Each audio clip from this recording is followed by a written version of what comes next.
कौन ब्रह्मा का पिता है, कौन विष्णु की मां, शंकर का दादा कौन है, हमको दे बता। ये जानने के लिए कृपया सुनिए। जगत गुरु तत्वदर्शी संत रामपाल जी महाराज के अमृत वचन सर्व पवित्र धर्मों के पवित्र शास्त्रों के आधार पर।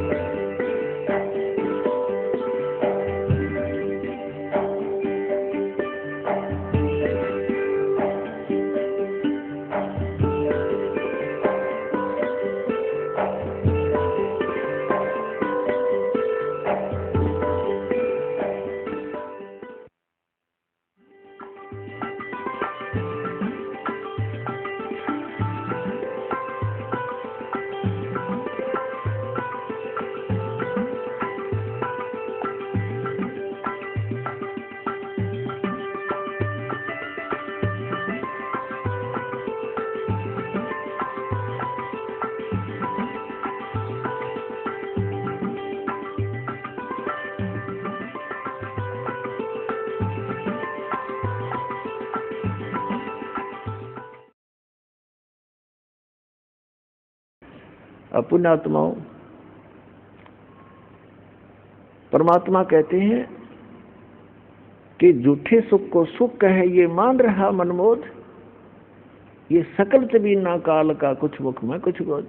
आज उस बूढ़े के घर में जो कैर था शायद किसी के घर में होगा, जहां वो ये सोच रहा था कि जो सुख आज मुझे शायद किसी को होगा। जब तक हम उस परम पिता की शरण ग्रहण नहीं करेंगे और जो साधनाएं हम करते हैं उससे हम मान बैठे हैं कि ये साधना से मुझे लाभ हो रहा है, कहां गई उसकी साधना, जो कैर टूट गया उस घर पे। तो पुण्यात्माओं, इसका समाधान केवल एकमात्र कबीर परमात्मा है और उसकी ये सच साधना जो दास के पास है। इसके अतिरिक्त कोई कबीर साहब का नाम लेकर के अगर आपको कोई जंतर मंत्र बताता है तो व्यर्थ है, यूजलेस है। और ये मंत्र जो दास आपको देता है ये है वो कारगर मंत्र। और इन मंत्रों को, इस साधना को यदि इस दास से प्राप्त करके कोई नीच व्यक्ति स्वयं बनकर संत इनको आगे दान करता है तो वो भी महा दुश्मन है इस मानव समाज का, क्योंकि वो अधिकारी नहीं है। अधिकारी के बिना ये मर्यादा इस भगवान की, अधिकारी के बगैर ये मार्ग चलेगा नहीं। अब जैसे कोई नकली पासपोर्ट बनवा लेता है तो उसको कोई नहीं घुसने देगा उस एयरपोर्ट के अंदर, और पता लग गया सरकार ने दोनों दोषी, बनाने वाला भी और बनवाने वाला भी, और उसका काम था वो भी अधूरा रह गया, उसको सजा और मिलेगी साथ में। तो पुण्यात्माओं, इस अध्यात्म ज्ञान से अपरिचित हम अभी तक इन नकली संतों के फंस गए और नकली धर्म गुरुओं के फंस के हमने अपना जीवन नाश कर लिए, क्योंकि इनको कख भी पता नहीं भक्ति मार्ग का। ये अपने सदग्रंथों से परिचित नहीं जिनके आधार से हमें ज्ञान दिया करते थे। तो इससे आप जी को एक विश्वास होगा कि सचमुच दो साधना आप कर रहे थे और सुख भी हो रहे थे, और जब कैर टूटने लगे, जब कोई बचाव नहीं हुआ, प्रोटेक्शन नहीं हुआ, क्योंकि वो आपका प्रारब्ध आपको प्राप्त था, आपकी किस्मत मिल रही थी, आपके पूर्व जन्म की बैटरी चार्ज थी। और जब तक बैटरी चार्ज है इन्वर्टर की तो आपके पंखे भी चलते नजर आएंगे, आपकी ट्यूब भी जग रही होगी, रोशनी घर में होगी, लेकिन चार्जर नहीं लगा रखा, लाइट ठीक नहीं है, तो समझ लीजिए कि एकदम अंधेरा हो जाएगा, सब सुविधाएं आपकी समाप्त हो जाएंगी, क्योंकि वो चार्जर आगे है नहीं जिससे बैटरी में जो पावर स्टोर हो रही थी। तो अब ये जो चार्जर दिया जाएगा आप सभी पुण्यात्माओं को, और इससे आप अपनी इस आत्मा को चार्ज करो, आपके जो सुख समाप्त हो गए थे फिर से शुरू हो जाएंगे।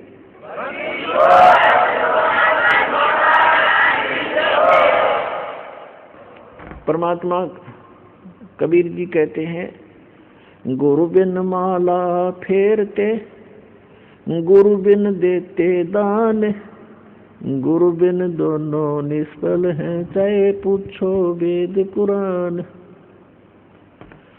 गुरु गोविंद दोनों खड़े, काके लागू पाए, बलिहारी गुरु अपना जिन गोविंद दियो मिलाए। गुरु बड़े गोविंद से मन में देख विचार, हरि सुमरे सो रह गए गुरु सुमरे हो अपार।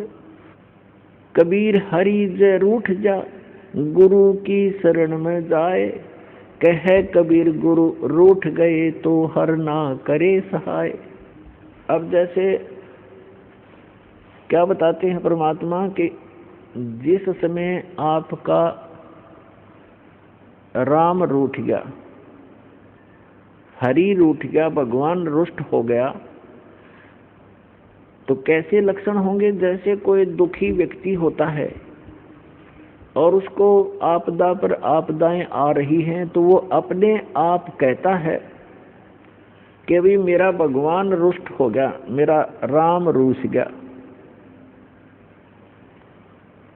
और जिसके सुख दिखाई देता है उसको सभी कहते हैं कि भाई इसका भगवान राजी है, इसका परमात्मा प्रसन्न है इसके ऊपर। तो पुण्यात्माओं, जैसे परमात्मा प्रसन्न का क्या लक्षण है कि उसके पुण्य उसके साथ हैं, तो तब तक उसका भगवान खुश दिखाई देता है। और जिसके पास पुण्य नहीं है उस पर पुण्य से सुख होता है और पाप से दुख होता है। जिनके पास पुण्य नहीं है, पाप स्टार्ट हो गए, तो उनका राम रूठ गया, यानी उन पर आपत्ति आनी प्रारंभ होगी। तो यहां परमात्मा कहते हैं, कबीर परमेश्वर जी अपनी महिमा आप पे बताने आते हैं। वो आप पे आरती, आप पे साजे, आप पे किंगर, आप पे बाजे, आप पे ताल ध्यान दनकारा, आप नचे आप देखे नारा, कह कबीर ऐसी आरती गाऊं, आप मध्य आप समाओ। अपनी महिमा अपने बच्चों को वो स्वयं बताने आते हैं, क्योंकि भगवान की महिमा न भगवान न बता सके, जीव कैसे बता सकता है? ठीक है, उसके बताने के बाद हमारे जैसे परमात्मा ने दया करी जीवों पर, तो हम उनके द्वारा उसके बच्चों तक ये संदेश उसका एज इट इज भेज रहे हैं। अब क्या बताते हैं कि जब आपका राम रूठ गया तो आपके पुण्य समाप्त हो गए, आपत्ति स्टार्ट होगी, दुख पर दुख आने लगे। तो परमात्मा कहते हैं कि उसका समाधान क्या है? जैसे आप कोई एक घड़ा पानी का भर के या एक बोतल पानी की भर के और सफर में जा रहे हो या कहीं खेतों में काम कर रहे हो, कोई मजदूरी कर रहे हो, और वो घड़े का जो पानी आपका जल समाप्त हो गया। जब तक जल था तो नो प्रॉब्लम, जब जल समाप्त हो गया तो बड़ी प्रॉब्लम, प्यास से प्राण निकलने को हुए। तो उस आपत्ति आ गई आपके ऊपर, क्योंकि आपके घड़े का जल समाप्त हो गया। वो कहाँ मिले? हैंड पंप पर जाइए, हैंड पंप पर जाइए और फिर वो जल का मटका घड़ा फिर भर लाइए, फिर सुख शुरू हो गई, वो आपत्ति फिर टल गई आपकी। तो यहां परमात्मा कहते हैं गुरु गोविंद दोनों खड़े और काके लागू पाए, बलिहारी गुरु अपना जिन गोविंदियों मिलाए। एक तरफ तो हैंड पंप खड़ा है, हैंड पंप है, एक तरफ एक मटके में जल है, घड़े में, जग में। तो परमात्मा हमें बताना चाहते हैं कि इन दोनों में से आप किसको सिलेक्ट करोगे?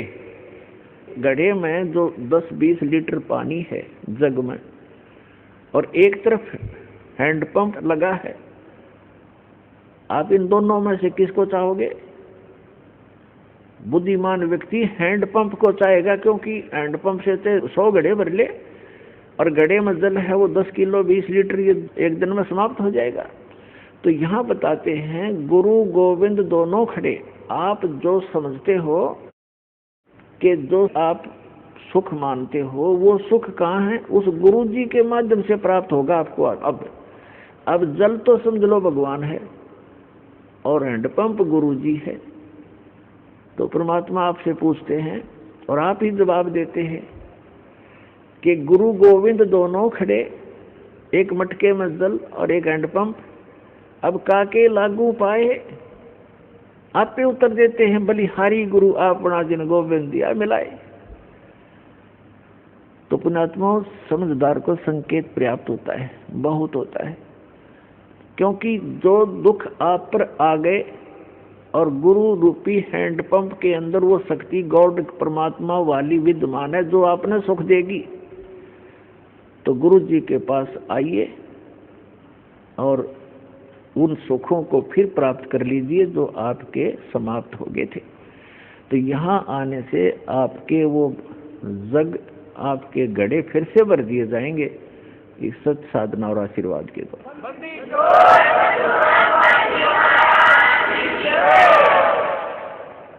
अपना आत्माओं देखो, आपको यहाँ आने से कितना पुण्य मिलता है और आप कितने खाली हो चुके हो पुण्यों से। आशीर्वाद दिया जाता है, आशीर्वाद आपको एक एक्स्ट्रा ऐड होती है उस गॉड की, उसके गुरु रूप में रिप्रेजेंटेटिव के माध्यम से वो आपको एक्स्ट्रा राहत दी जाती है ताकि आप फिर अपने आप भक्ति साधना करके अपने पैरों पर खड़े हो, खुद साधना करो। ये समझ लो आपको सब्सिडी है गवर्नमेंट की तरफ से। जैसे गवर्नमेंट कई जगह 80% सब्सिडी दे देती है। 1 लाख रुपया लोन ले लिया, काम करो भाई अपना, 80% सब्सिडी यानी माफ कर दी, 20% रह गया। और जो नालायक उसने भी नहीं दे सकता तो वो करता नहीं व्यवसाय, वो बकवास कर रहा है। तो इस प्रकार आपको यहाँ आने से जो आशीर्वाद दिया जाता है, तो ये तो समझो आपको सब्सिडी दी जाता ना, आपको ये तो फ्री में दे दिया। फिर आपने साधना करनी पड़ेगी, वो फिर साथ में मंत्र मजदूरी दी जाती है कि अपनी कमाई करो, अपने भर लो, फिर से बैंक बैलेंस बनाओ भक्ति का जो आप खाली कर चुके हो। और ये बैंक बैलेंस इस सच साधना से बनेगा, इसकी थोड़ी ही भक्ति से घनी कमाई होती है। ऐसा व्यवसाय दिया जाता है।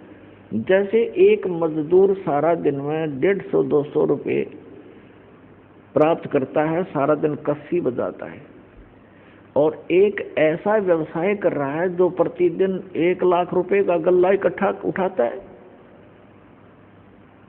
तो दोनों ही मनुष्य हैं, दोनों ही कर्म कर रहे हैं, लेकिन वो कितना लाभ उठा रहा है और उसके पास कितना है। तो ऐसी साधना है ये, जो आप प्रतिदिन 1 लाख का गल्ला उठाओगे, 1 लाख रुपए। ये तो एक एग्जाम्पल है। ये ऐसी साधना आपको दी जाएगी। पूरे विश्व के प्राणी भी इससे ऐसे ही लाभ प्राप्त कर सकते हैं, पूरे विश्व के।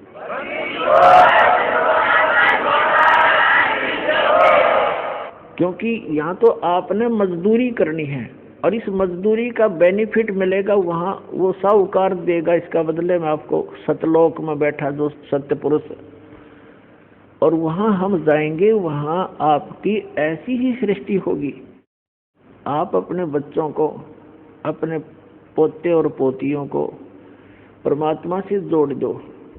अब जैसे आपके लायक बेटा बेटी हैं और लायक आपके पोता पोती हैं, और आपको कितना अच्छा लग रहा है, यहाँ पर कितने प्यारे लगते हैं, कैसे इनके साथ घुल मिल कर रहते हो, बहुत अच्छी बात है।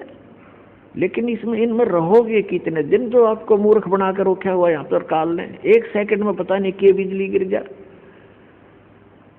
और इस सत्य ज्ञान के अभाव से हम इन्हीं में उलझ पुलझ कर यहीं पर फंस जाते, और फिर अपने अपने ये संस्कार पूरे किए। आज दादाजी मनमान अगले जन्म में नाइजीरिया में पैदा हो जा और पोता हो जा अमेरिका में, या फिर दूसरा ये है दादा की जगह गधा बन रहा और पोता बन जा कुत्ता। तो अगले जन्म में तो नहीं रही, ये 60 हिस्सा जन्म में बिखर लेंगे आपके। धीरे धीरे सभी चले जाते हो, कभी बेटा मर गया, कोई पोता मर गया, कभी पोती मर गई, माँ मर गई, किसी का बाप मर गया। तो यही बिजली गिरनी शुरू हो जाती है और हम कितने खुश हैं। तो परमात्मा ने बताया कि ये एज इट इज व्यवस्था आपकी ऊपर होगी। आपके घर खाली पड़े हैं जहां आप रहा करते थे, आप वहां गलती करके यहाँ गिर गए हो। अब वो आपके समझ में नहीं आती, क्योंकि आप इस व्यवस्था में फाइनल हो चुके हो, इसको फाइनल मान चुके हो कि ऐसा ही होता है सबके साथ। नहीं, अब इससे आपका बुद्धि का सतर उत्तिष्ठ होगा, उठेगा, उभरेगा। इस ज्ञान से आपको यहाँ का ये नरक दिखाई देगा जिसको आप सुख मान बैठे थे। अब जैसे बहुत से उदाहरण हैं। एक ये पोलैंड देश का एक पूरा का पूरा कैबिनेट माने मंत्रिमंडल, यानी जिसमें 95 मंत्री प्रधानमंत्री थे, और सारे के सारे जहाज में बैठ के किसी का शोक व्यक्त करना चाहते, किसी की मृत्यु के ऊपर, और उनका वो जहाज दुर्घटनाग्रस्त हो गया। वो सारे के सारे मर गए एक ही सेकंड में। अब ये 2 साल पहले की बात है, सन 2011 में। तो पुण्यात्माओं, परमात्मा कहते हैं इस झूठे सुख को सुख है ये मान रहा मनमोद, ये सकल जबीना काल का, ये काल का आहार है सारा, और कुछ मुख में कुछ गोद। अब कितनी हवा में उड़ रहे थे वो, प्रत्येक आदमी ऐसे ही रहता है। एक छोटा सा व्यवसाय करने वाला ही फूला नहीं समाता, वो तो प्रधानमंत्री मंत्री सतर के आदमी थे, तो उनकी कितनी इच्छाएं थी, ये कर देंगे, वापस आएंगे, ऐसा करेंगे, वैसा करेंगे। अब खाक करेंगे। अब कोई बिल्ली बनकर घूम रहा, कोई कुत्ता बनकर घूम रहा होगा, कोई गधा बन गया होगा, कोई किसी और दुर्गति में गंदी नाली का कीड़ा बनेंगे। तो अभी तक हमें पता नहीं था कि इसका कोई विकल्प है, कोई अल्टरनेट है। अब अल्टरनेट है, गारंटीड है, गॉड गिवन है। इस दास के पास प्राप्त है, कल्याण करा लो, और नहीं तो इसको विवेचन करो।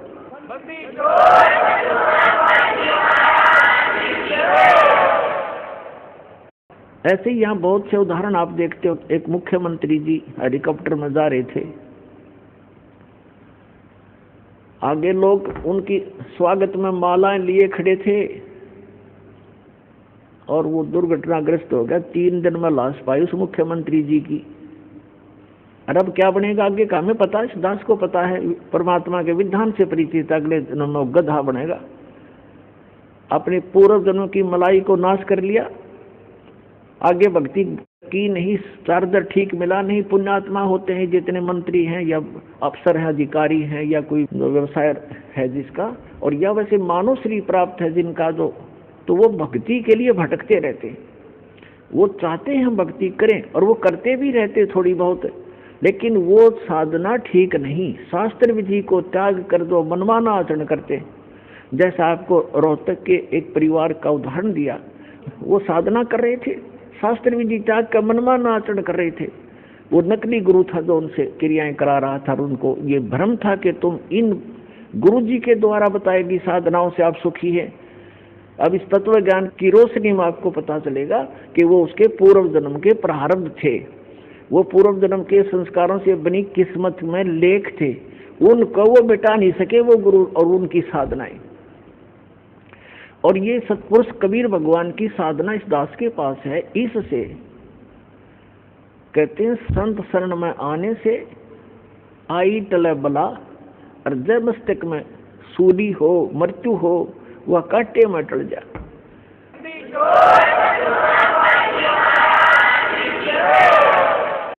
तो वह कांटे में टल जाए, यानी थोड़ी बहुत, जैसे किसी की मृत्यु होनी हो और टांग टूट गई दुर्घटना में, सारा न बचाव रह गया, टांग तो जुड़ जाएगी 6 महीने में, और जीवन कैसे मिले। तो इस परमात्मा की शरण में आने से आपके परिवार की रक्षा होगी। आप यहाँ भी सुख चाहते हो तो यही देगा आपको। ये सुख सागर है, ये पूर्ण परमात्मा है। और फिर यहाँ से जब आप जाओगे, सतलोक में जाओगे, वहाँ आपके बहुत बड़े बड़े महल, सुंदर महल यूं के यूं रखे खड़े हैं, वो खाली पड़े हैं। आप अपनी अज्ञानता से और यहाँ आ गए हो, जिसके विषय में हम आपको बताते भी रहते हैं। सृष्टि रचना से आपको ज्ञान होगा। सृष्टि रचना की दास ने प्रवचन कर रखे हैं, उनकी सीडी उपलब्ध है, और पुस्तकों में भी भक्तों ने बना रखी हैं, वो आप पढ़ सकते हो, सुन सकते हो। तो कहने का भाव ये है कि वहां पर अपने सतलोक के अंदर आपके सारे परिवार यानी पूरे महल हैं, बहुत सुविधाएं हैं। जैसे आप यहाँ क्या देखते हो, जरा सा भी व्यक्ति रोजी रोटी से जिसकी सुविधा उभर जाती है, जैसे आम गरीब निर्धन व्यक्ति तो अपना हैंड टू माउथ होता है, उसने तो अपनी चारपाई और घर की व्यवस्था मुश्किल से पूरी होती है, तो एक झोपड़ी हो उसी में संतुष्ट है। और जिसका थोड़ी सी पोस्ट हो जाती है, थोड़ा सा धन हो जाता है, तो वो क्या करता है, कोठी हो, सुंदर चारों तरफ स्टेप्स लगी हो, मार्बल लगा हो, पत्थर लगा हो, आगे लान हो बहुत बड़ा सुंदर, और उसके अंदर बगीची बनी हो चारों तरफ के, उसमें फुहारे छूट रहे हों। ये प्रत्येक की नीयत है कि दस इनमें मैं ठाठ लूँ, और ठाठ खाक लेगा। यहाँ तो चाहे वो फुहारे भी ला ले और सारी कोठी भी बना ले और बड़ा एक फार्म भी बना ले, और अंदर टेंशन 20 उसका, उसमें धक्के खाओ फुहारा में, तब भी चैन से नहीं रह सकता। तो ये हमें क्यों ऐसा लाइक है, क्यों पसंद है? क्योंकि हम ऐसे स्थान पर रहा करते, वहाँ हमारी सुविधाएं ऐसी हैं। इसी की नकल इस काल ने कर रखी स्वर्ग में। जो यहाँ से देवता बनकर जाते हैं, उनको जैसे यहाँ अच्छे अधिकारियों को गवर्नमेंट अलॉट कर देती है कोठियाँ, तो ऐसे वहाँ अलॉट कर दिए जाते हैं आपको अलग अलग, लेकिन वहाँ पूंजी आपकी नष्ट होती है, आपका पुण्य अक्षीण होता है।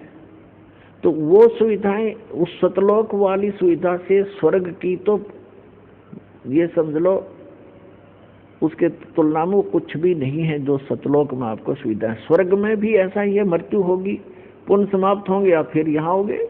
स्वर्ग के देवता भी गधे की योनि से स्टार्ट होते हैं। बताओ, खाक है ये स्वर्ग का राज्य और क्या इस पृथ्वी का राज्य? तो सतलोक के अंदर आपको ये सभी सुविधाएं उपलब्ध हैं। जैसे अभी तक ये नकली पंथ कबीर साहब की वाणी चुरा के अरे एक पंथ चला बैठे, कितने जीवों का नाश कर दिया, राधा स्वामी पंथ, जय गुरुदेव पंथ, और ये सच्चा सौदा सरसा और जगमाल वाली पंथ, एक ये जनौद के अंदर बना हुआ है ताराचंद पंथ, ये भी उसी कुएं का जल है राधा स्वामी वालों का। तो ये क्या बताते हैं ऊपर कि प्रकाश ही प्रकाश है, चेतन ही चेतन है। वहाँ पर आत्मा ऐसे लीन हो जाती है जैसे बूंद समंदर में, वहाँ और कुछ है ही नहीं। ऐसे कबीर पंथी बताते हैं भगवान निराकार है, आत्मा उसमें जाकर मिल जाती है। एक ये जम्मू वाला चतुरता दिखाई इसने। फिर बताते परमात्मा कहते हैं चोर चुरावे तू बड़ी गाड्डा पानी में, वो गाड्डा हुआ ऊपर आवे न सच्चाई छनी ना। रांजड़ी वाला जम्मू वाला जो मधु परमहंस है, इसने चतुरता दिखाई, कबीर साहब की वाणी में पढ़ लिया कि वहाँ हंस आत्मा का शरीर 16 सूर्य जितना प्रकाश है, उसने प्रकाश नोट कर लिया। तो उसने एक अलग से सिद्धांत पेश कर दिया मन घड़ंत के पहले परमात्मा ने एक शब्द उच्चारा, उस तो सफेद प्रकाश हो गया, उस प्रकाश में फिर परम पुरुष मिल गया, फिर वो सतलोक बन गया, अमरलोक हो गया। खाक तेरा वही की वीरे का चेतन प्रकाश हो गया फिर। और आत्मा उसमें ऐसे घूमती है जैसे बिंदु टाइप में, जैसे मछली पानी में घूमती है, ऐसी स्थिति सतलोक की बता रहा है ये जम्मू वाला रांजड़ी वाला मधु परमहंस। तो इनको कख भी पता नहीं, भक्ति मार्ग का ने डबो दिया विश्व का विश्व। तो पुणात्मा सतलोक के अंदर ऐसी सृष्टि है, उसकी नकल कर रखी काल ने यहाँ पर, नकल डुप्लीकेट। अब देखो कोई भी व्यक्ति वृद्ध होना पसंद नहीं करता। अब एक लगभग 75 वर्ष की वृद्धा, और उसको मैंने कहा बुढ़िया चली तेरा सुन ली बात अर्जी तेरी, न बोली तने बुढ़िया दिखूं मैं, और जाड़ ने दांत उसके। मैं कहा भाई बुढ़िया कद दिखेगी, फिर मेरे समझ में नहीं आई। मैं तुझसे ज्यादा नहीं बोला, पर अपने मन में मैंने सोचा देख, वो हमें तो ज्ञान हो गया कि इस मन का स्वभाव है, क्योंकि ऐसे स्थान से आया ये बूढ़ा होना पसंद नहीं करता। ऐसे ही एक रिटायर्ड मास्टर जी था, वो कहने लगा जी ऐसे ऐसे अभी नाम लिया मैंने आज ही, और मेरे ऐसी ऐसी गड़बड़ सी रहती है। मैं बोला वृद्ध हो गई, इतनी थोड़ी बहुत ठूठ ठाँ तो हो ही जाती है। मैं बोला अभी बूढ़ा कहाँ हुआ, तो 74 साल का ही तो हूँ। अच्छा भाई बूढ़ा ही कर दोगा फिर। तो ये स्थिति हमारे मन की है, और ये बिल्कुल ठीक है। और फिर मृत्यु क्यों होती है? जब हम कितने सुखी हैं यहाँ पर, सारा जीवन एक संपत्ति संतान को जोड़ने में, उनकी सुरक्षा में, उनके पालन पोषण में लगा देते हैं, और फिर ना संतान का भरोसा ना अपने आप का, एक सेकंड में के बिजली गिर जाए इस गंदे लोक में। तो ये इसका समाधान बताया भगवान। अभी तक विकल्प नहीं था हमारे पास, हम ज्यादा से ज्यादा स्वर्ग माना करते थे, स्वर्ग चले जाएंगे। स्वर्ग का नहीं पता था, स्वर्ग में गए हुए प्राणी भी वापस आते हैं। श्रीमद् भगवत गीता अध्याय नंबर 8 के श्लोक नंबर 16 में कहा कि अर्जुन, जो मेरी भक्ति करता है ब्रह्म तक की, जैसे गीता अध्याय नंबर 8 के श्लोक नंबर 13 में ये गीता ज्ञानदाता कहता है, मेरा एक ओम अक्षर है मुझ ब्रह्म का, ओम इति एकाक्षरम ब्रह्म विवरण माम अनुसमरण ये प्रयाति तदन देहम से याति परमाम गतिम। मुझ ब्रह्म का केवल एक ओम मंत्र है, नथिंग एल्स, इसके अतिरिक्त कोई मंत्र नहीं। ये और अटपट करते हैं, ओम नमः शिवाय, ओम भगवते वासुदेव नमः, एवं नमः, ये बकवास है सारी, ये मंत्र नहीं मोक्ष मार्ग, ये तो भांग है समझ लो, गेहूं के बीज के स्थान पर। तो ये कहता है मेरा एक ओम मंत्र है, और इसका जाप करते हुए अंतिम श्वास तक जाप करता हुआ जो शरीर छोड़कर जाता है वो ब्रह्म मुझसे मिलने वाली, ओम से मिलने वाली परम गति को प्राप्त होता है। ओम से मिलने वाली परम गति कौन सी है? ब्रह्मलोक, क्योंकि ये ब्रह्म का मंत्र है ओम।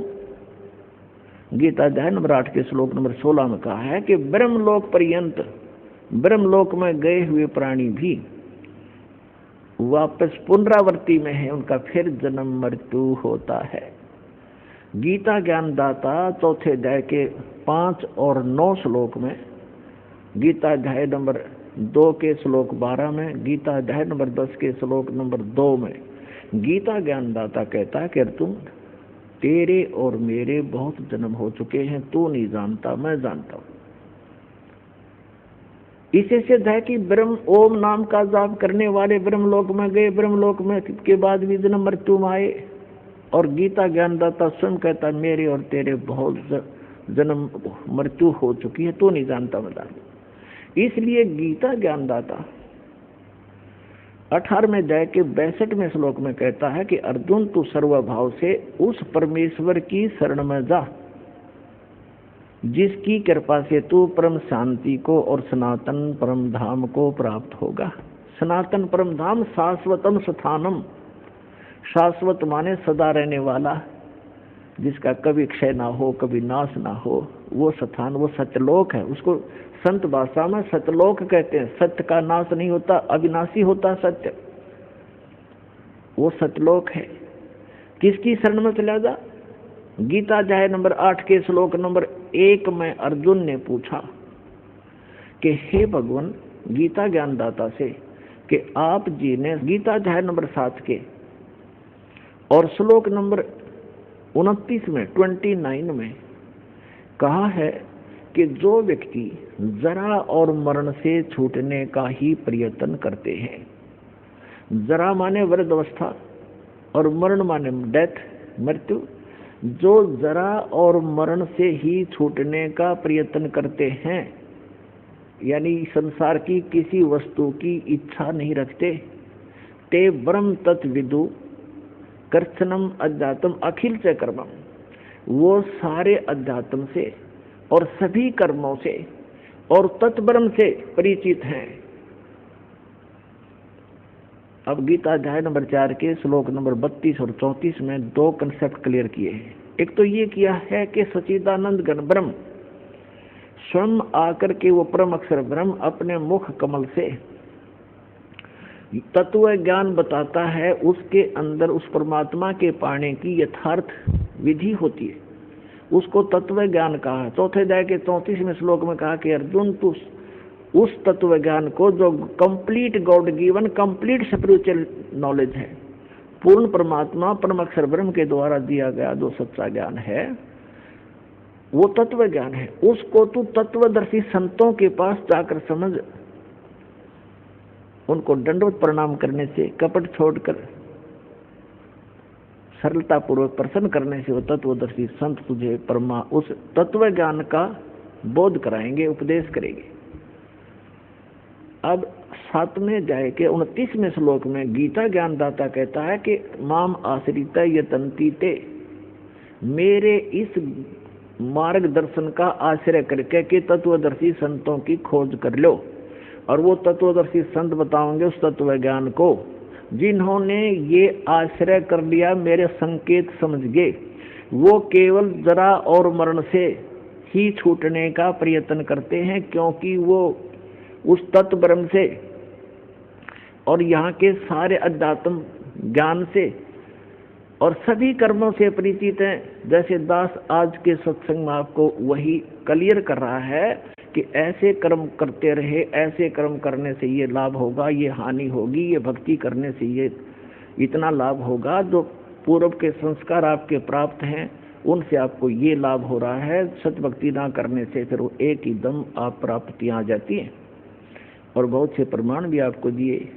मंत्री थे, प्रधानमंत्री थे, मुख्यमंत्री थे, वो पूर्व जन्म के पुण्यों से बने हुए थे। आगे चार्जर था नहीं, आगे सदभक्ति थी नहीं, एक ही दम सब नाश हो गए। जैसे डिस्चार्ज हो जाती है बैटरी इन्वर्टर की, और एक ही दम सब सुविधाएं समाप्त हो जाती है।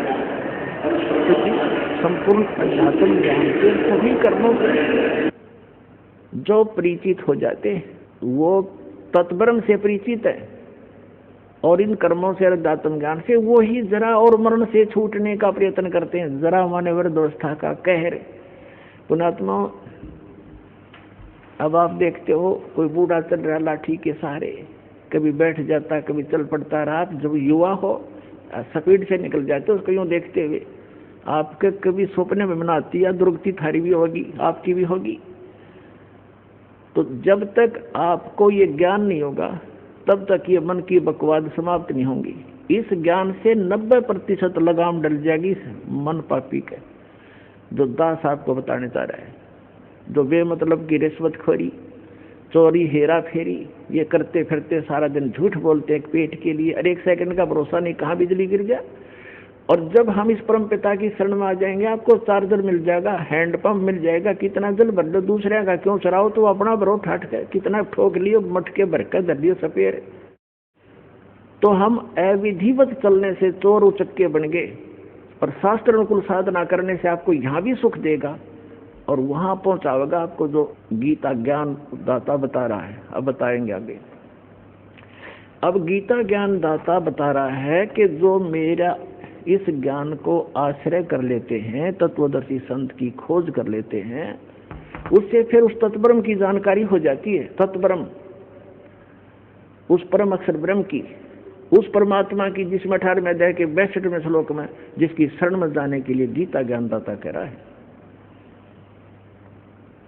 उसकी जानकारी होती है और सभी कर्मों से परिचित हो जाते हैं, और सभी अध्यात्म कंप्लीट स्पिरिचुअल नॉलेज से वो परिचित हो जाते हैं।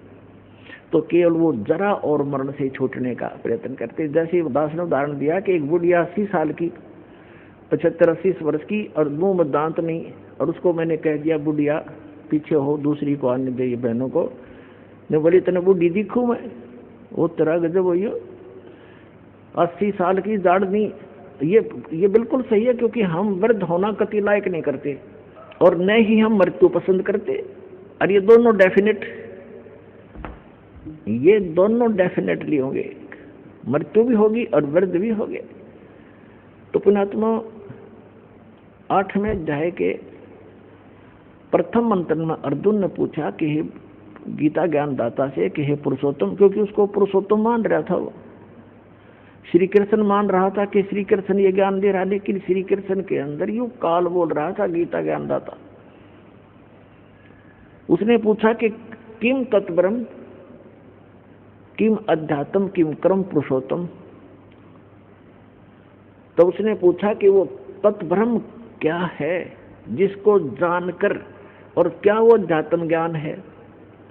उसके विषय में गीता ज्ञानदाता 8वें अध्याय के 3रे मंत्र में कहता कि वो परम अक्षर ब्रह्म है। वो परम अक्षर ब्रह्म है, गीता ज्ञानदाता से अन्य है वो भगवान, जो सर्व सुखदायी है, सर्व पाप नाशक है, और जो शाश्वत स्थान प्रदान कराने वाला है। इसलिए 18वें अध्याय के 62वें श्लोक में कहा कि अर्जुन तू सर्वभाव से उस परमेश्वर की शरण में जा, उसकी कृपा से ही तू परम शांति को और सनातन परम धाम को प्राप्त होगा। अब गीता ज्ञानदाता ने तो 8वें अध्याय के 13वें श्लोक में अपनी साधना बता दी कि मुझ ब्रह्म का केवल एक ओम अक्षर है। ओम इति एकाक्षरम ब्रह्म व्यवहारण माम अनुसमरण ये प्रियाति तजन देहम स याति परमाम गतिम। अब उसने स्पष्ट कर दिया कि मेरा तो एक ओम मंत्र है मुझ ब्रह्म का, और ओम से क्या मिलता है ब्रह्मलोक। 8वें अध्याय के 16वें श्लोक में बता दिया कि ब्रह्मलोक पर्यंत, ब्रह्मलोक में गए हुए प्राणी भी पुनर्जन्म के अंदर हैं। वो शाश्वत स्थान नहीं हुआ जहां जाने के बाद वापस नहीं आना पड़ता। 15वें अध्याय के 1 से लेकर 4 श्लोक में श्रीमद् भगवत गीता में कहा है कि अर्जुन, ये उल्टा लटका हुआ संसार रूपी वृक्ष है, जिसकी ऊपर को जड़ जो मूल है वो तो परम अक्षर ब्रह्म समझो, वो तो पूर्ण परमात्मा है, और नीचे को तीनों गुण रूपी शाखा है, रजगुण ब्रह्मा, सदगुण विष्णु, तमगुण शिव जी। और जो संत इस उल्टे लटके हुए संसार रूपी वृक्ष के सर्व भाग बता देगा, सब विभाग बता देगा, पार्ट्स ऑफ द ट्री, स वेदवित, वो वेद के तात्पर्य को जानने वाला है, अर्थात वो तत्वदर्शी संत है। 4 अध्याय के 34वें श्लोक में कहा है कि उस तत्वदर्शी संत की शरण में जा, उनको दंडोत प्रणाम करने से, कपट छोड़कर प्रश्न करने से वो तत्वदर्शी संत तुझे उस तत्व ज्ञान का उपदेश करेंगे। उसकी पहचान बताइए 15वें अध्याय के प्रथम मंत्र में, जो उल्टे लटके हुए संसार रूपी वृक्ष के सभी छंद बता देगा, सब विभाग बता देगा, स वेदवित, वो तत्वदर्शी संत है। जब परम पूज्य कबीर परमेश्वर जी आदरणीय स्वामी रामानंद जी को सचखंड लेकर गए थे, फिर उनको वापस छोड़ा था, तब कहा था दोहू ठोर है, एक तू भया एक से दो, और रामानंद कहे हम कारणे तुम आए हो मगजो, तुम साहेब तुम संत हो, तुम सतगुरु तुम हंस, और गरीबदास तेरे रूप बिना और न दूजा अंश। तुम ही साहेब हो, परमात्मा हो, तुम ही सतगुरु हो, सच्चा ज्ञान मालिक आपके पास ही है, इस विश्व में किसी के पास सच्चा ज्ञान नहीं है, आप सतगुरु हो। तुम साहेब तुम संत हो, एक संत, संत माने सीधा, संत सोए जो सीधा चले, सब बकवादें छोड़ दे, यहाँ की सब बुराइयों से हट करके अपना जैसे मालिक दे उसी में गुजारा करे, संत सोए जो सीधा चले। तुम साहेब तुम संत हो, तुम सतगुरु तुम हंस, यानी सब बुराइयों से बचे हुए एक सच्चे हंस, सच्चे भक्त भी आप ही ने भूमिका की है। तुम साहेब तुम संत हो, तुम सतगुरु तुम हंस, और गरीबदास तेरे रूप बिना और न दूजा अंश। तो सतगुरु रूप में आए हुए 600 वर्ष पहले कबीर भगवान ने ये तत्व ज्ञान बताया था उस परम अक्षर ब्रह्म ने। वो काशी के अंदर जो धानक रूप में रहे थे, दुल्हाई रूप में, वो परम अक्षर ब्रह्म थे, और आज भी हैं वो हमारे को ज्ञान देने आए थे, हमारे को एक ट्रायल देने आए थे कि संसार में गणे धन की जरूरत नहीं है, जो घना इकट्ठा करता हो महामूर्ख है। कबीर साहब कहते हैं परमात्मा आपको दे जो आपके प्रारब्ध में, आपकी किस्मत में है, हर स्वीकार करो, लेकिन उसको दुरुपयोग ना करो। बीड़ी शराब मांस तम्बाकू अरे तोचले बनाने पे, नाचने और गाने पे, ब्याह के अंदर बकवाद करने पे, ये दुरुपयोग है तुम्हारा।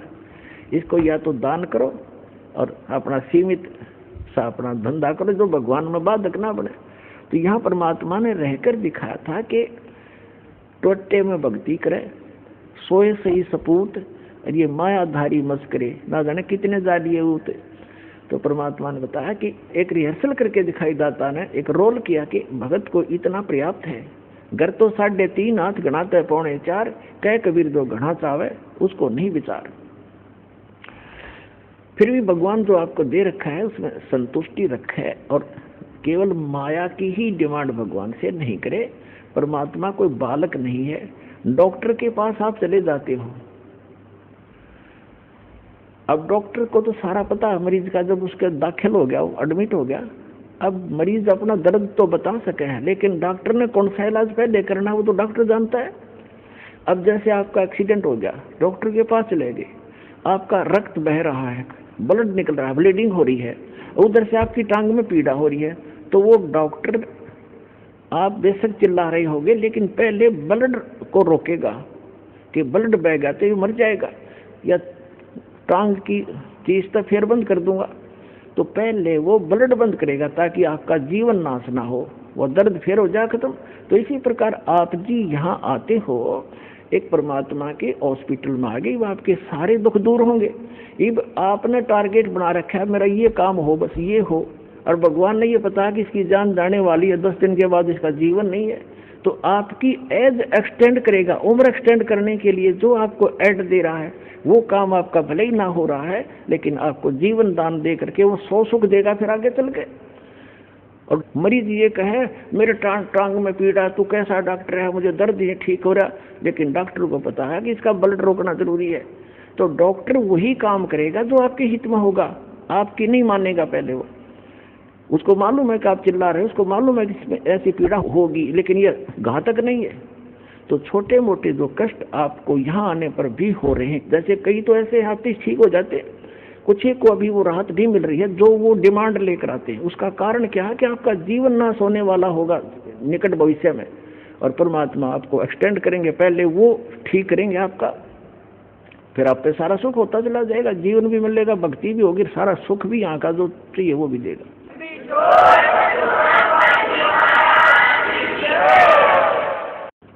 तो प्रसंग चल रहा है कि हम गीता अध्याय नंबर 15 के श्लोक नंबर 1 से 4 में ये स्पष्ट किया है कि उल्टे लटके हुए संसार रूपी वृक्ष को जो जानता है वेदवित, वो तत्वदर्शी संत है, वो वेद के तात्पर्य को जानने वाला यानी तत्व ज्ञान युक्त है। तो वो ज्ञान स्वयं भगवान ने बोला करके 600 वर्ष पहले, जिसको हम एक जुल्हा एक धान कहा करते थे। पुण्यात्माओं, ये आपके पिता हैं, पूरे विश्व के सभी आत्माओं के हमदर्द हैं। हमारे लिए ये कैसे वेशभूषा में यहाँ रहा करते थे और कैसा रोल करते थे, और पूरे ब्रह्मांडों का संचालन भी वो एक झोंपड़ी में बैठकर किया करते थे। उसकी समर्थता से जब आप परिचित होगे तब आपको पता चलेगा सचमुच हम भगवान को छोड़कर अन्य की जो साधना कर रहे थे वो मोक्षदायक भी नहीं थी, सुखदायक भी नहीं थी। तो क्या बताया परमात्मा ने, अक्षर पुरुष एक पेड़ है जो पृथ्वी से बाहर दिखाई देता, उसको पूरे सभी विभाग सहित उसको पेड़ बोलते हैं, ट्री बोलते हैं, वृक्ष कहते हैं, दरखत कहते हैं, रूख कहते हैं। और उसकी जो नीचे का जो हिस्सा है जड़, वो प्रोक्ष है, वो गुप्त है। तो इसको उल्टा कर लीजिए, ऊपर को जो जड़ है वो संसार रूपी वृक्ष की, तो वो जड़ तो समझो पूर्ण परमात्मा है, और उस पूर्ण परमात्मा ने आके बताया है कि अक्षर पुरुष एक पेड़ है, और सरपुरुष वा की डार, ज्योत निरंजन जिसको कहते हैं सरपुरुष, और तीनों देवा साक्षा हैं ये पात्र। ये देखिएगा उस संसार रूपी वृक्ष का चित्र दिखाते हैं। ये पृथ्वी से बाहर जो दिखता है समझो,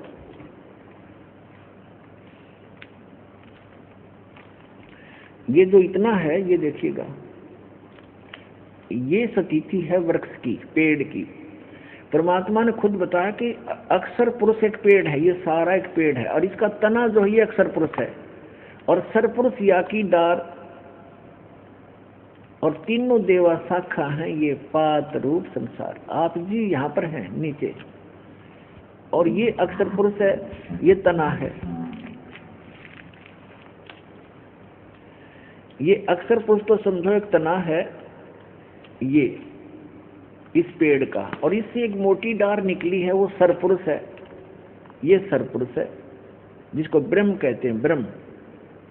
और इसके 3 पुत्र हैं, इसकी 3 शाखाएं हैं, रजगुण ब्रह्मा जी, सतगुण विष्णु जी, तमगुण शिव जी, और पात रूप संसार। अब ये तो उस परम पिता ने आके बता दिया कि अक्षर पुरुष एक पेड़ है, और निरंजन वा की डार, ये सरपुरुष वा की डार, और तीनों देवा शाखा है ये पात रूप संसार। तो ये जड़ कौन है ये बताने के लिए दास को भेजा है कि ये जड़ जो है ये परम अक्षर ब्रह्म है इस संसार रूपी वृक्ष की।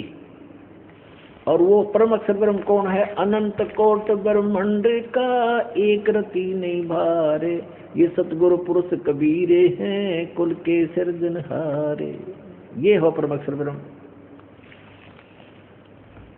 अपने आत्मा उस परमात्मा ने स्वयं आकर बताया कि अक्षर पुरुष एक पेड़ है, सरपुरुष वाकी डार और तीनों देवा शाखा है, ये पात्र रूप संसार।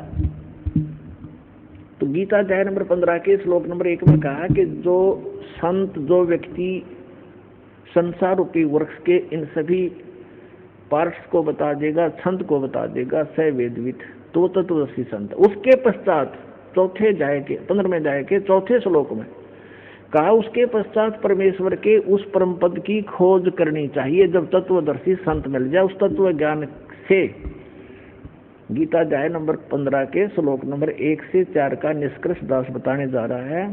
तीसरे में कहा है कि उस तत्व ज्ञान से इस अज्ञान रूपी गुत्थी को काट कर, समझ कर, उसके पश्चात परमेश्वर के उस परम पद की खोज करनी चाहिए, जहां जाने के बाद साधक फिर लौटकर कभी संसार में नहीं आते। और गीता ज्ञानदाता कहता है कि जिस परमेश्वर से संसार रूपी वृक्ष की ये प्रवृत्ति विस्तार को प्राप्त हुई है, यानी जिसने सब ब्रह्मांडों की रचना की है, केवल उसकी भक्ति करना और की नहीं। अपनी भी भक्ति को मना करता है, तुझे मोक्ष चाहिए, वहां जाना चाहता है, जहां जाने के बाद लौटकर साधक फिर संसार में कभी नहीं आते। उसके विषय में कहता है फिर तो उसी की भक्ति करनी है और को इष्ट रूप में नहीं मानना। ये देखिएगा श्रीमद् भगवद गीता और जयदयाल गोविंद का द्वारा इसका अनुवाद है। इसके 15वें अध्याय पर चलते हैं। यह है अथ पंथ 10वां अध्याय, 15वां अध्याय। इसमें कहा है, श्री भगवान वाच ऊर्ध्व मूलम अधः शाखम अश्वत्थम प्राहु अव्यम छंदासी यस्य प्रणानी ये तम वेद स वेदवित। इन्होंने अनुवाद ठीक नहीं करना आया, ये तो ठीक लिखा है ना, आदि पुरुष परमेश्वर तो समझो, ऊपर को जड़ है वो तो पूर्ण परमात्मा है। ऊर्ध्व मूलम ऊपर को शाखा लिखना था, वो आदि पुरुष परमेश्वर है।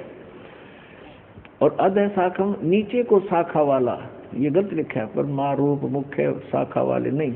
ये देखो दूसरे मंत्र में गीता अध्याय नंबर 15 के श्लोक नंबर 2 में अधः और अधः 2 बार आए हैं। इन्होंने इसका अनुवाद यहाँ किया है, अधः माने नीचे, अधः माने नीचे, बिल्कुल ठीक है। अधः माने नीचे, अधः माने नीचे। तो यहाँ ऊर्ध्व माने ऊपर, ऊर्ध्व माने ऊपर। यहाँ देखो, हम ही नीचे देख लेंगे 15 में जाएंगे। प्रथम मंत्र में ऊर्ध्व मूलम ऊपर को जड़ वाला, मूल जड़, और अधः शाखम नीचे को शाखा वाला। एक आम बालक भी समझ जाए इस ज्ञान से। और संसार रूपी पीपल के वृक्ष को अविनाशी कहते हैं। छंद, छंद वेद नहीं होते, छंद माने इसके विभाग, जिसके पत्ते आदि कहे गए हैं। और तम वेद, तम यह वेद जिसको, उस संसार रूपी वृक्ष को जो अंधकार रूप में छुपा हुआ है, ज्ञान रूप में, जिसको समझ नहीं सके, उस संसार रूप वृक्ष को जो पुरुष मूल सहित यानी जड़ से लेकर और पत्तों तक तत्व से जानता है, स वेदवित, स वेदवित, वह वेद के तात्पर्य को जानने वाला है, अर्थात वह तत्वदर्शी संत है। ये दूसरे में क्या कहा है कि उस संसार वृक्ष की तीनों गुण रूप, तीनों गुण माने रजगुण ब्रह्मा, सतगुण विष्णु, तमगुण शिव जी, रूप जल से बढ़ाई हुई नहीं, ये शाखाएं हैं। विषय प्रवाला शाखा है, विषय विकारों वाली ये शाखा है। रजगुण ब्रह्मा, सतगुण विष्णु, तमगुण शिव जी, अधः नीचे और ऊपर फैली हुई है। ये नीचे माने जैसे ये गीता का ज्ञान पृथ्वी पर बोला जा रहा था, ऊपर स्वर्ग, नीचे पाताल, ऊपर और नीचे फैली हुई है। क्योंकि श्री ब्रह्मा, श्री विष्णु, श्री शिव जी एक एक गुण युक्त हैं, एक एक विभाग के मंत्री हैं। इनका प्रभाव इन तीनों ही लोकों पर है, पृथ्वी लोक पर, पाताल लोक और स्वर्ग लोक पर। इससे अन्य जो स्थान हैं, जो ब्रह्म लोक है, वो अलग स्थान है, वहां पर ये काल भी तीन ही रूप धारण करके रखता है, उसमें भी तीनों ही गुण अपने विद्यमान रखता है। वो ऊपर के लोकों के लोग उससे प्रभावित होते हैं, इनका केवल यहीं तक सीमा है। अब देखो, ऊपर और नीचे फैली हुई। और मनुष्य लोक में, इस संसार में कर्मों के अनुसार बांधने वाली ये भी मुख्य मूलानी, मुख्य कारण है, नीचे और ऊपर। फैली हुई है नीचे और ऊपर। अब तीसरे में कहा है कि इस संसार वर्ष का स्वरूप जैसा कहा है वैसा यहाँ विचार काल में गीता ज्ञानदाता कहता कि जैसा इसके बारे में सुना है उसको पूर्ण रूप से मैं तेरे को नहीं बता पाऊंगा इस गीता जी के डिस्कशन में। इस संसार वर्ष का स्वरूप जैसा कहा है वैसा यहाँ विचार काल में नहीं पाया जाता, नहीं पाया जाता। क्योंकि गीता ज्ञानदाता कहता है कि क्योंकि न तो इसका आदि है और न अंत, तथा न इसकी अच्छी प्रकार से स्थिति है, यानी वो परिचित नहीं है उससे। इसलिए इस अहमता, इस सुविरुद्ध मूलम, इस दृढ़, अब जैसे संसार रूपी वृक्ष का ऊपर को जड़ जो स्थान है वो सतलोक, अलखलोक, अगमलोक, अकैलोक, ऊपर क्या जो पोर्शन है सारे चारों लोक वो अविनाशी स्थान है। इसलिए सुदृढ़ मूल कहा, वो मूल जो है वो अविनाशी है, वो शाश्वत है।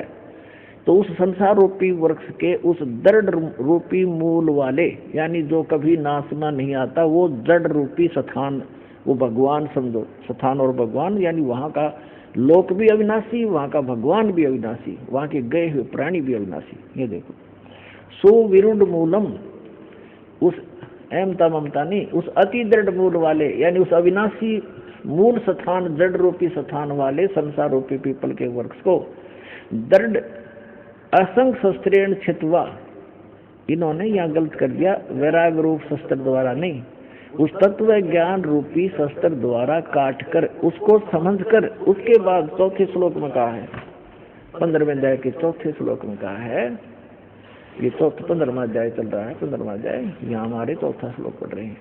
उसके पश्चात उस परम पद रूप परमेश्वर को भली भांति खोजना चाहिए जिसमें गए हुए पुरुष यानी साधक फिर लौटकर संसार में नहीं आते, उनका जन्म मरण फिर नहीं होता।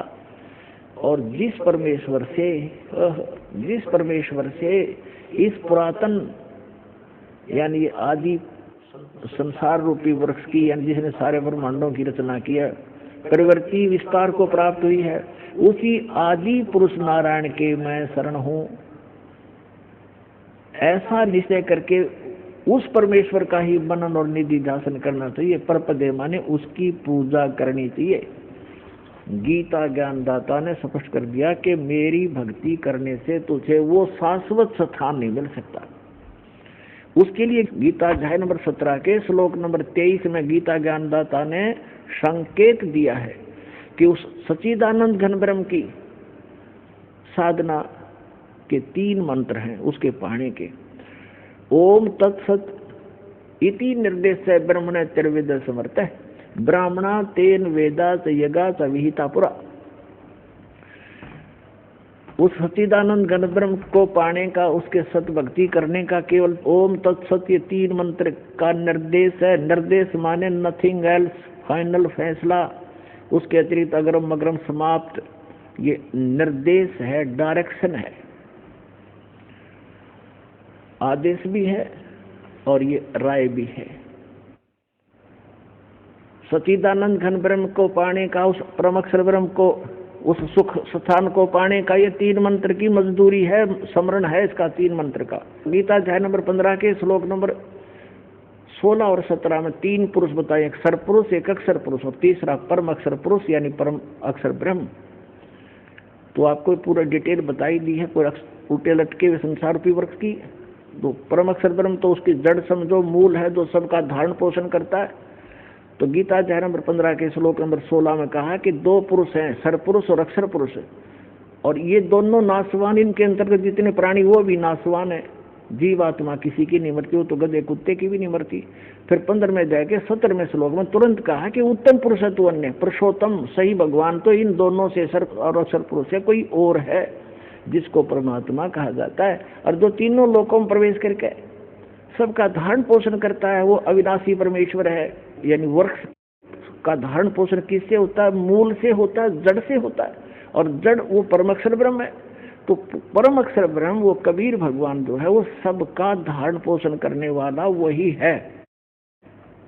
तो यहाँ क्या बताया है कि उस ओम तत्सत ओम जो है, ओम तो मंत्र है ब्रह्म का, जिसको सरपुरुष कहते हैं, और तत् है ये अक्षर पुरुष का, जिसको परब्रह्म भी कहते हैं। ब्रह्म से नेक्स्ट ब्रह्म, परब्रह्म दूसरा। और तीसरा जो मंत्र है सत्य, वो परम अक्षर ब्रह्म का है, वो परम अक्षर पुरुष का है। तो ये तीनों मंत्र इस दास के पास उपलब्ध हैं। इन तीनों मंत्रों की मजदूरी करनी है, इसकी साधना करनी है। अभी तक ये मार क्यों खाते रहे कबीर पंथी? ये इन मंत्रों का जाप नहीं करते थे जो दास आपको प्रथम बार देता है। ये कहते हैं तो ब्रह्मा विष्णु महेश की पूजाएं हैं, हम क्यों करें, हम तो सतपुरुष की साधना करेंगे। ऐसे ही ये बात बिगड़ी रही। अरे ये साधना नहीं, ये तो यहाँ के मालिक हैं। बताओ, हम जिस क्षेत्र में रह रहे हैं और वहाँ के तहसीलदार या वहाँ के SHO या किसी और से खसें और उनका जो टैक्स है वो नहीं दें, तो हमें लाभ कैसे मिलेगा? जैसे हमने बिजली ले ली बिजली विभाग से, टेलीफोन ले लिया टेलीफोन विभाग से, और जब उनका कर्जा उसको देंगे नहीं, टैक्स उनका रेंट नहीं देंगे, तो वो सुविधा बंद कर देंगे हमारी। इसमें क्या एहसान किया? तो हम मजदूरी कर रहे हैं यहाँ की सुविधा प्राप्त करने के लिए, और कुछ धन डिपॉजिट कर रहे हैं जो अपने स्वलोक जाने के लिए। तो ये इनकी पूजा नहीं है। हम कोई किसी से, जैसे टेलीफोन वालों से टेलीफोन सुविधा ले रखी है, मोबाइल फोन ले लिया, तो उनसे हम अपनी जो मजदूरी करके उनको दे रहे हैं, उनका किराया रेंट, उसका बिल भर रहे हैं, तो वो उनकी पूजा नहीं करे, वो हमें आवश्यकता है, इसलिए उनसे मेल रखना भी हमारे सभ्यता शिष्टाचार है। तो ये सभी ब्रह्मा विष्णु महेश भी एक यहाँ के अधिकारी हैं। ये इनके सत्र का जो लाभ है यही देंगे उसको, और उसकी विधि बताई है कि इनका ये ऐसे ऐसे आपने ये बिल भरना पड़ेगा, इसकी मजदूरी ये है, इस मजदूरी से वहाँ आपको ऑटोमेटिक कनेक्शन मिला रहेगा। ऐसा सिस्टम भगवान का। तो यहाँ ओम तत्सत, ये तीन इन पुरुषों की भक्ति है, सरपुरुष, अक्षर पुरुष और परम अक्षर पुरुष की। तो गीता ज्ञानदाता कहता है कि उस परमात्मा की शरण में जा जिसके तीन मंत्र की भक्ति है। सच्चिदानंद घन ब्रह्म के पाने की केवल तीन मंत्र का निर्देश है। गीता अध्याय नंबर 8 के श्लोक नंबर 5 और 7 में गीता ज्ञानदाता अपनी साधना बताता कि मेरी भक्ति कर मुझे प्राप्त होगा, लेकिन युद्ध करना पड़ेगा, शांति नहीं हो सकती। जहाँ युद्ध है वहाँ शांति खाक है। तो कहता है तूने युद्ध करना पड़ेगा, यदि तुझे परम शांति चाहिए तो 18वें अध्याय के 66वें श्लोक में कहा कि उसकी शरण में जा, उस परम अक्षर ब्रह्म की शरण में। उस परम अक्षर ब्रह्म का मंत्र बता दिया 15वें अध्याय के 23वें श्लोक में, और अब 8वें अध्याय के 8, 9, 10 श्लोक में गीता ज्ञानदाता कहता है कि उस परम अक्षर ब्रह्म की भक्ति करेगा तो उसको प्राप्त होगा, जहाँ जाने के बाद साधक फिर लौट कर कभी संसार में नहीं आता। तो वहाँ सारी सुख सुविधाएं हैं। पुण्यात्माओं, आपका सौभाग्य है, धन है आपके माता पिता जिनसे जन्म हुआ ऐसे समय में। अपना कल्याण कराओ, भक्ति करो और मोक्ष पाओ। बोलो सतगुरुदेव।